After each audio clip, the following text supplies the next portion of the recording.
pada masa lampau Gunung Klothok yang merupakan anak Gunung Wilis dikonsepsikan sebagai gunung suci. Kitab Tantu Panggelaran memberitakan bahwa Gunung Wilis merupakan salah satu rompalan dari puncak Gunung Meru atau Himalaya yang dipindahkan dari Jambudwipa atau India ke Jawa Dwipa atau Pulau Jawa. Oleh karena itu, bukan hanya Wilisnya saja yang suci, tetapi juga anak dari Gunung Wilis menjadi gunung suci pula. Gunung Klothok adalah anak dari Gunung Wilis. Legenda setempat mengkisahkan Gua Selo Mangkleng itu sebagai pertapaan dari Dewi Kili Suci. Sebutan Kili itu menunjuk pada pertapa perempuan atau Tapini atau sebutan lain Tapasi. Dewi Kili Suci adalah sebutan untuk putri Airlangga. Jika benar demikian, ada kemungkinan Gua Selo Mangkleng embrionya sudah kita dapati pada abad 11. Namun dari waktu ke waktu Gua Selo Mangkleng itu difungsikan dan lebih diperluas. Perluasan sampai memasuki masa Majapahit, bahkan hingga pasca pemerintahan Hayam Wuruk. Kata Selo Mangkleng ini dihubungkan dengan posisi bongkah batu breksi vulkanik di belakang saya yang posisinya dalam bahasa Jawa Baru diistilahi dengan mangklung, ya, hampir terguling jatuh. Nah, oleh karena itu kata mangkleng menurut pendapat ini dihubungkan dengan posisi batuan yang mangklung, jadi hampir terguling jatuh tetapi tertahan. Ini pendapat pertama. Pendapat kedua mengatakan bahwa kata mangkleng ini terdiri atas dua kata sesungguhnya, yaitu sela atau selo yang artinya batu. Mangkleng ini merupakan kata jadian terdiri dari kata ngeleng, ya. Kata leng ini menunjuk pada liang. Jadi batu yang berliang, artinya batu yang dipahat sehingga membentuk satu ruang di dalam suatu bongkah batu.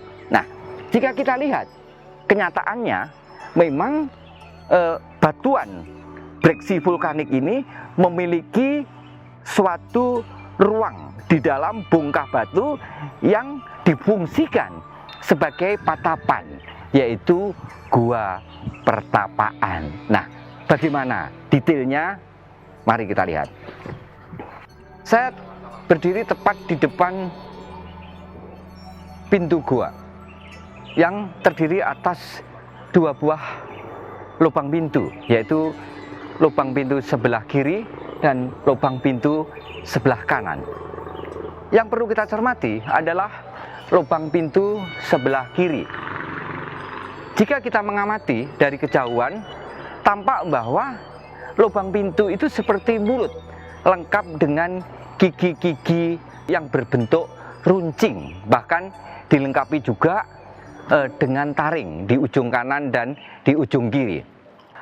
Mulut gua pada sisi sebelah utara atau sebelah kiri menggambarkan suatu pahatan yang berbentuk kepala kala dengan mulut yang terbuka, sehingga jika saya memasuki seperti ditelan oleh kala.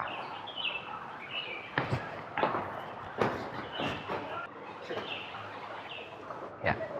Saya berada di salah satu di antara 4 ruang gua Selo Mangkleng. Ya, jadi ada ruang gua sisi utara di sebelah kiri saya. Kemudian berikutnya adalah ruang gua yang kedua, ada lagi ruang gua ketiga, dan yang terakhir adalah ruang gua yang keempat di penghujung selatan. Ada kemungkinan semula Gua Selo Mangkleng hanya terdiri atas sebuah ruang gua. Sangat mungkin bahwa ruang kedua di mana saya sekarang berada ini adalah ruang gua yang dibuat pertama kali. yang kemudian diperluas baik ke arah kiri saya, ke arah utara, ataupun ke arah kanan saya atau ke arah selatan. Nah, ruang gua sisi 2 ini tepat berada di areal pada mana sisi depannya dipahati dengan ragam hias yang berbentuk kepala kala. Nah, walaupun ini merupakan ruang gua yang pertama, tetapi detail-detail ornamentasinya, detail-detail seni pahatnya sangat mungkin baru dibuat paling cepat pada masa Singasari akhir atau bahkan pada masa Majapahit. Mari kita cermati detail-detail yang menunjukkan bahwa ruang gua ini ada kemungkinan dibuat pada era Majapahit.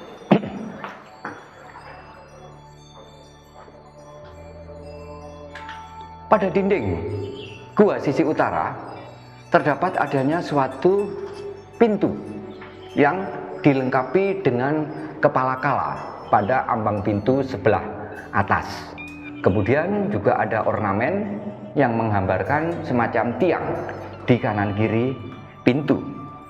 Oleh karena itu, bentuknya mengingatkan kita pada pintu candi yang lazimnya dilengkapi dengan kepala kala, yang mana kepala kala ini memiliki rahang bawah dan sikap tangannya mengingatkan kita pada kepala kala yang berasal dari masa Singasari hingga masa Majapahit.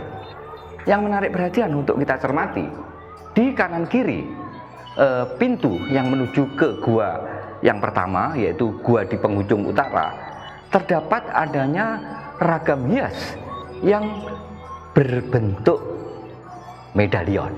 Ini medalion yang berada di sebelah kanan pintu, dan ada lagi satu medalion yang berada di sebelah kiri pintu. Jadi sepasang medalion.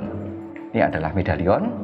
Nah, jika kita mencermati medalion, medalion hadir pada percandian, yaitu kita dapati pada Candi Kidal, kita dapati pula pada Candi Penataran, yang kedua-duanya dibangun atau dibina ulang pada masa Majapahit.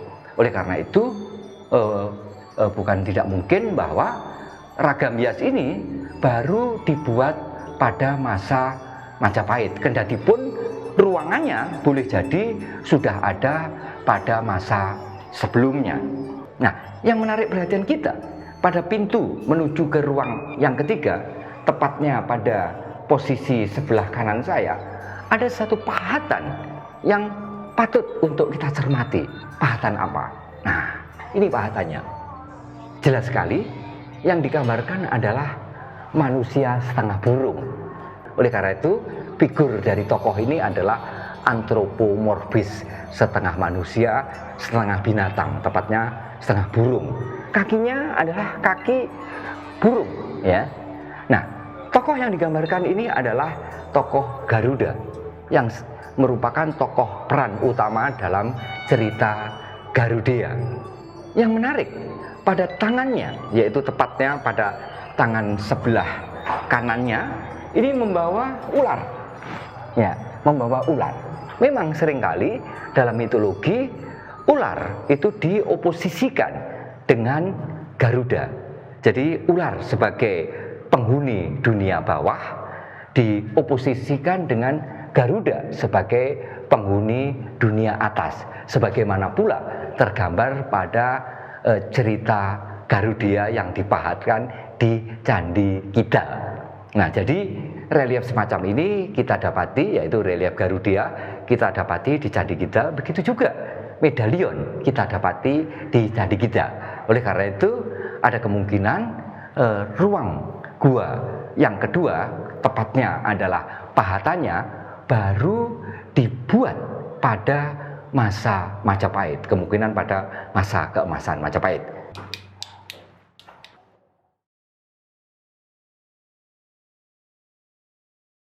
Boleh dibilang bahwa ruang gua yang ketiga kaya akan relief atau pahatan pada permukaan batuan breksi vulkanik. Pada dinding sisi utara dari ruang ketiga dipahatkan apa yang saya istilahi dengan rekam jejak visual masa lampau yang menggambarkan landscape, menggambarkan area di sekitar Gua Selomangkleng Kediri. Tergambar di pahatan ini ada satu pancuran air. Ini adalah toknya, mata airnya. Air mancur ke arah bawah mengenai bongkah batu sehingga aliran air lewat celah-celah batu.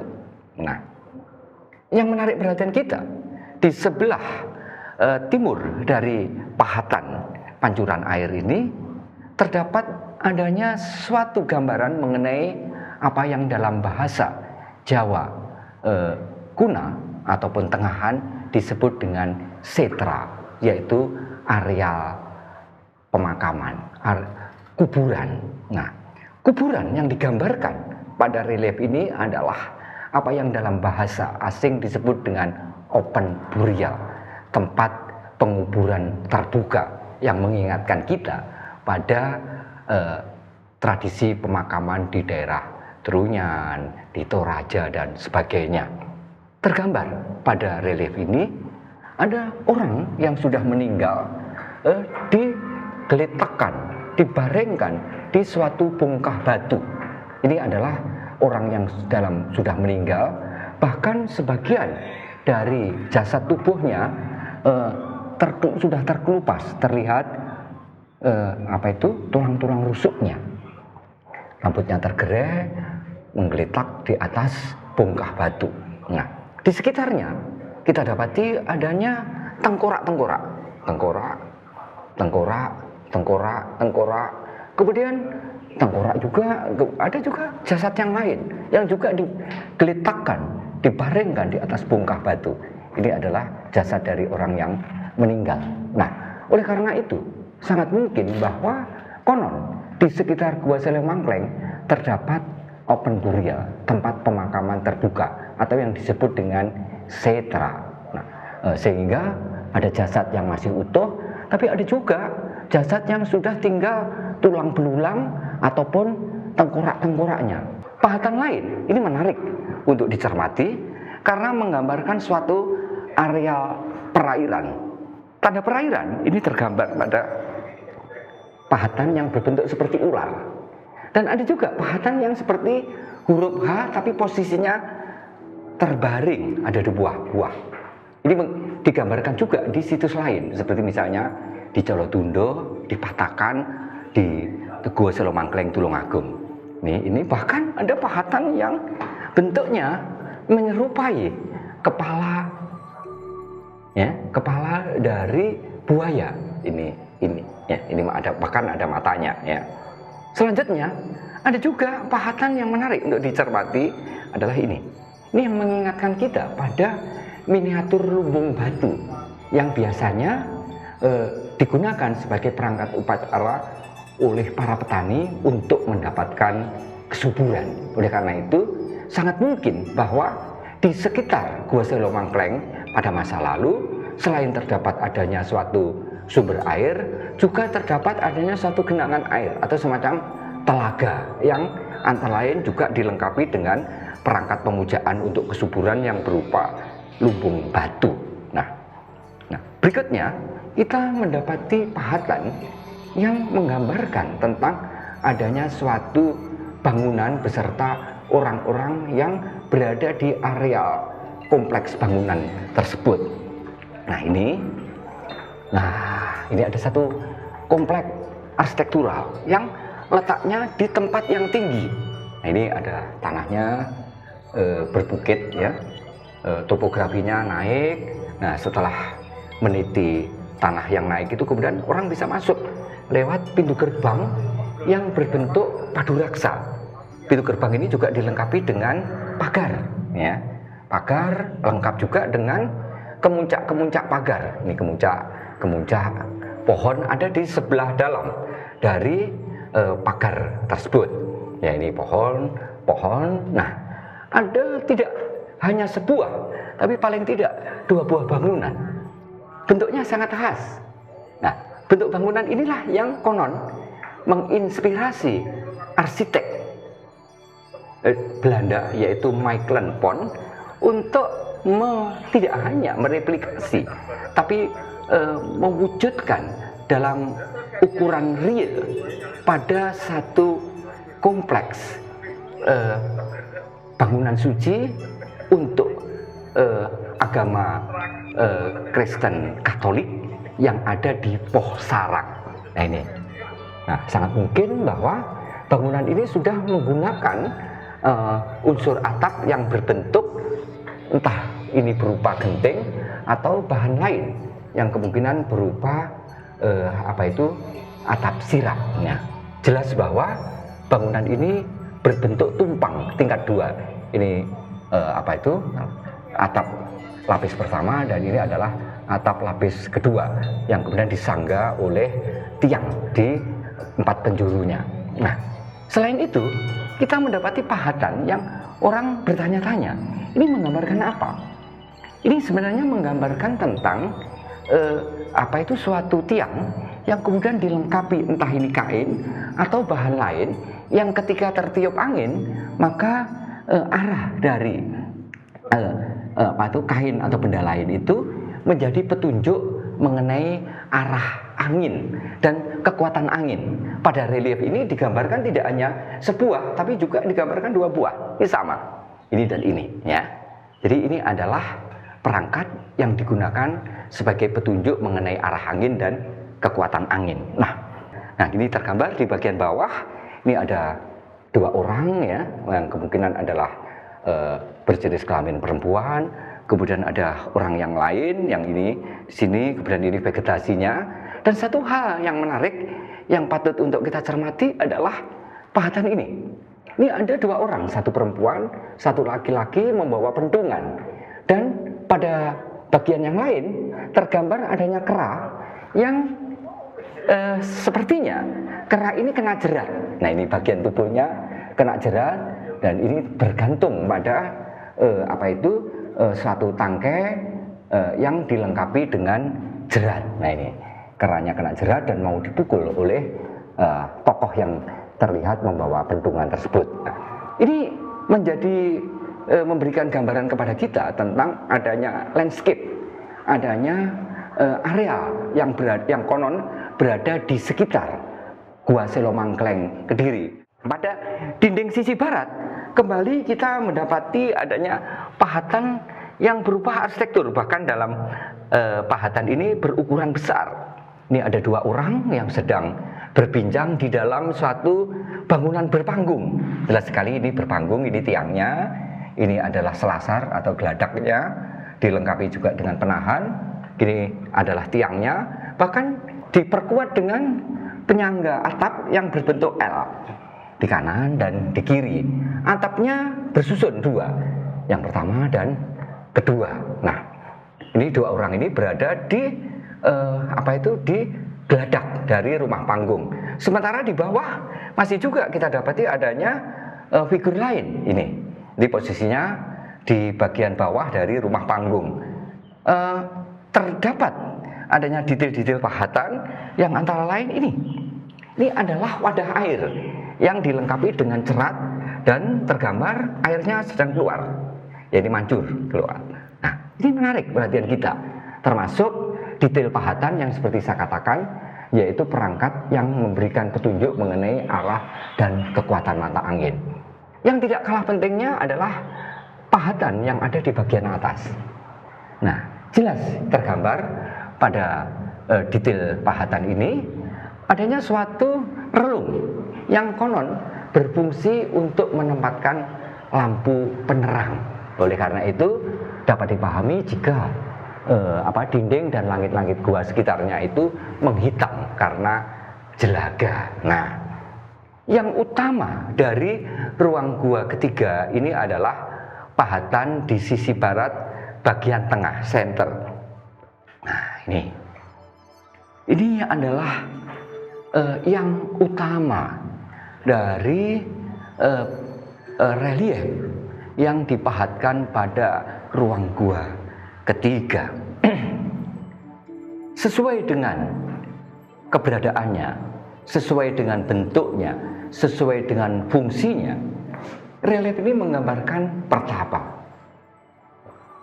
Seorang pertapa yang tubuhnya ternyata tidak kurus, tapi tubuhnya tampak agak gemuk, ya, agak gemuk. Rambutnya sebagian disanggul, sebagian digereng, ya.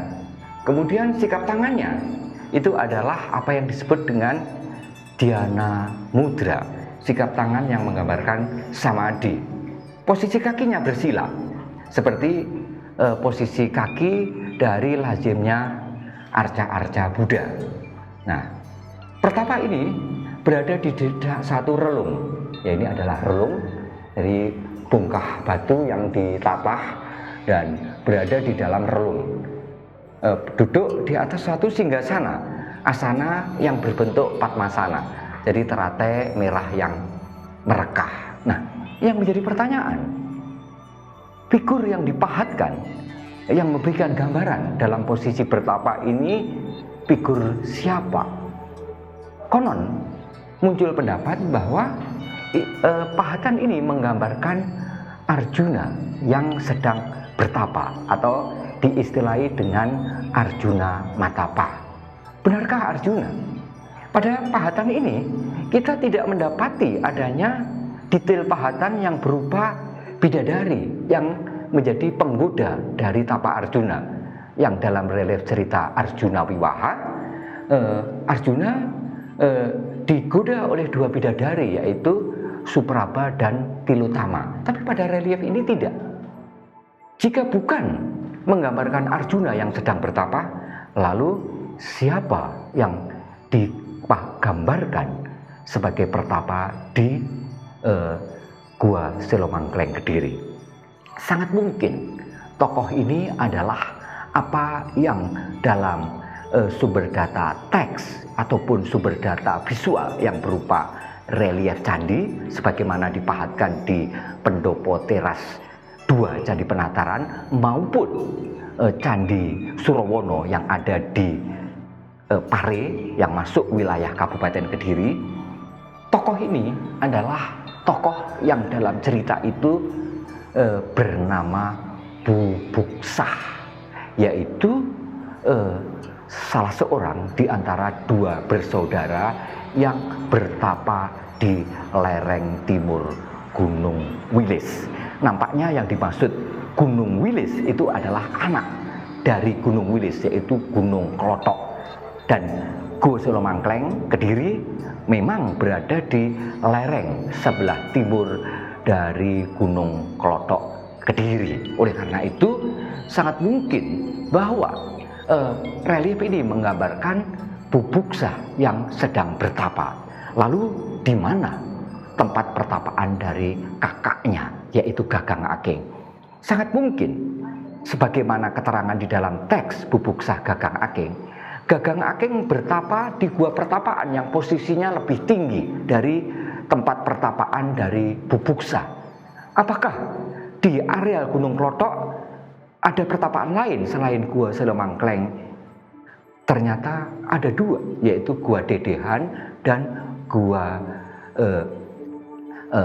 Selobale. Dalam teks cerita Bubuksah Gagang Aking dikisahkan, kita dapati keterangan bahwa dari tempat pertapaan Gagang Aking, orang jika melihat ke utara bisa melihat dari kejauhan adanya pelabuhan Daha. Nah, yang menarik perhatian kita, jika kita ke Gunung Klotok dari Selomangkleng kemudian naik ke atas menuju ke arah puncak dari Gunung Klotok, masih kita dapati sebuah gua yang jika dari gua itu, tepatnya Gua Selobale, menoleh ke arah utara, terlihatlah aliran sungai Brantas yang berbentuk meander. Dan pada lokasi areal Brantas yang berbentuk meander itu konon terdapat pelabuhan sungai yang disebut dengan Pelabuhan Jongbiru, yang sekarang berada di suatu dusun yang bernama Jambiru, Desa Mutih. Nah, pelabuhan inilah pelabuhan Daha yang diberitakan di dalam naskah Bubuksa Gagang Ake. Dengan demikian dapat kita peroleh gambaran bahwa sebenarnya setting cerita atau story setting dari komplek kepurbakalaan di Gua Selomangkleng Kediri ini sebenarnya adalah suatu karsian yang luas yang digunakan tidak hanya untuk satu agama, yaitu agama Buddha, sebagaimana halnya Gua Selomangkleng yang digunakan sebagai tempat pertapaan dari Bubuksa yang menganut agama Buddha, tetapi sekaligus kita mendapati gua pertapaan yang digunakan oleh penganut agama Hindu sekte Siwa, yaitu Gua Selobale yang digunakan sebagai tempat pertapaan oleh kakaknya Bubuksa, yaitu Gagang Ake. Nah, ini adalah saya berada di ruang gua yang ketiga, dan di sebelah sebelah selatan saya ini adalah ruang gua yang keempat yang lebih tinggi dan membentuk suatu ruang, ya. Atapnya semacam berbentuk dom begitu, dan yang menarik perhatian kita ini lebih bersahaja. Nah, pada ruang gua yang keempat di penghujung selatan masih kita lihat adanya pahatan yang jelas sekali menggambarkan pertapa, mulai dari kepala, tubuh, bahkan kakinya, lengkap juga dengan sandaran, ya, dengan sandarannya. Nah, ini menggambarkan sangat mungkin adalah pertapa dengan mudra atau sikap tangan sepertinya adalah Dharma Cakra Mudra. Nah, oleh karena itu ini menjadi petunjuk pada kita bahwa Gua Selomangkleng Kediri memiliki latar keagamaan Buddha, dan lebih spesifik lagi adalah Mahayana Buddhisme. Nah, mengapa di sini tidak sekaya ragam hiasnya dengan di tempat lain? Ada kemungkinan pahatan ini belum jadi, belum finishing, detail-detailnya belum finish, tetapi memang digambarkan setengah tidak jadi, sehingga menjadi petunjuk kepada kita bahwa ruang gua yang keempat ini merupakan bagian dari apa yang kita sebut sebagai bagian sublimasi. Jadi jika ini merupakan ritual, maka ini adalah ritual pada penghujung atau sekaligus tahapan ritual yang mengarah kepada apa yang kita sebut sebagai proses sublimasi, proses pengendapan. Oleh karena itu dapat dipahami mengapa lantainya dibuat lebih tinggi daripada ruang-ruang gua yang lain. Mari kita mengakhiri perjalanan ini dengan kembali menelisik sisi luar dari Gua Selomangkleng Kediri sambil menuruni Gua Selomangkleng.